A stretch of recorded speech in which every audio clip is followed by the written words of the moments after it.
On behalf of our class, we wanted to thank Mrs. Fitz, Ms. Schrader, Ms. Zimmer, Ms. Griffith, and everyone else who helped plan this for making it really special.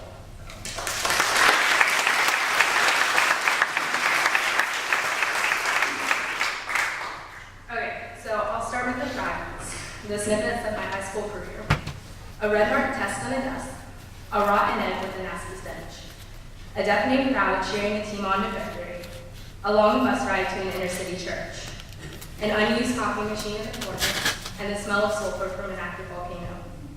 I see these fragments of the past 4 years, the memories of my high school experience, and looking even further back, I see almost 18 years of my past. But looking forward, I see a blank page full of countless opportunities. And I've met many people, and I've noticed that most people, when they get to moments like these, moments where a step of life is over, they respond in one of 4 ways. They respond with tears regretting it's over, smiles because it's finally over, fear, the fear of the future or of the unknown, or indifference, the apathy for life's many blessings. Today, we, the class of 2013, have reached the end of a step of life. We're graduating. Looking out at the audience today, I see tears, I see many smiling faces. I also see looks of fear and faces of indifference. To those of you who are crying, Dr. Seuss once said, "Don't cry because it's over, smile because it happened." Yes, 17 to 18 years of childhood bliss have passed. I really miss those days where my biggest concern in the world was the fact I couldn't have dessert after dinner because I didn't eat my vegetables. However, someone once told me you cannot drive a car looking in the rearview mirror. In the same way, you cannot live your life always looking to the past. But you cannot forget your past. The rearview mirror is important. Sometimes you have to look into it for insight on whether you should change lanes or for your next course of action. In the same way, you must sometimes refer to your past. So I regress. Don't cry because it's over, smile because it happened.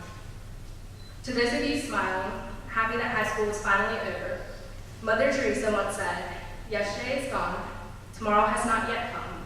We have only today. Let us begin." My challenge to you today is to live in the moment. The future is a blank page still waiting to be written. Do not try to live tomorrow before it's happened. In Matthew 6:34, Jesus said, "Therefore do not worry about tomorrow, for tomorrow will worry about itself." However, I'm not saying not to plan ahead. Dwight Eisenhower said, "In preparing for battle, I've always found that plans are useless, but planning is indispensable." You will not know where you are going if you don't have a goal. To those of you harboring fear, I urge you to be courageous.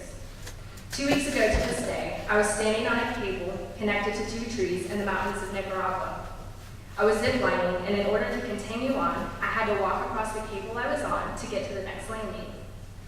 I was about 60 feet off the ground, and honestly, it scared me to death, especially when I looked down. While I was up there, not sure if I could go on, my favorite verse, Joshua 1:9, came to mind. "Have I not commanded you? Be strong and of good courage. Do not be afraid, nor be dismayed, for the Lord your God is with you wherever you go." This gave me the courage to fear nothing, because God was with me. I found great peace when I let go of fear and embraced the unknown. To those of you observing with indifference, I recently read a car advertisement in a newspaper. And I don't normally quote car advertisements, but this one had something interesting to say. It said, "Let's go places. Not just the ones you can find on a map, but the ones you can find in your heart. Let's go beyond everything we know and embrace everything we don't. And once we've reached our destination, let's keep going. Because inspiration doesn't favor those who sit still. It dances with the daring. And rewards the courageous with ideas. Ideas that excite, challenge, even inspire. Ideas that take you places. Ideas big enough and powerful enough to make your heart skip a beat, and in some cases too. If you're looking on with indifference today, I challenge you to go places, to reach your destination and keep going. I challenge you to get up, find a worthy cause, and fight for it. Life is so worth living, don't spend it with indifference. However, if you missed everything I said today, I want you to remember what it says in Proverbs 18:10. "The name of the Lord is a strong tower. The righteous run to it and are saved." No matter where life takes you, Jesus will always be constant. Life is like an experiment. It will throw you variables.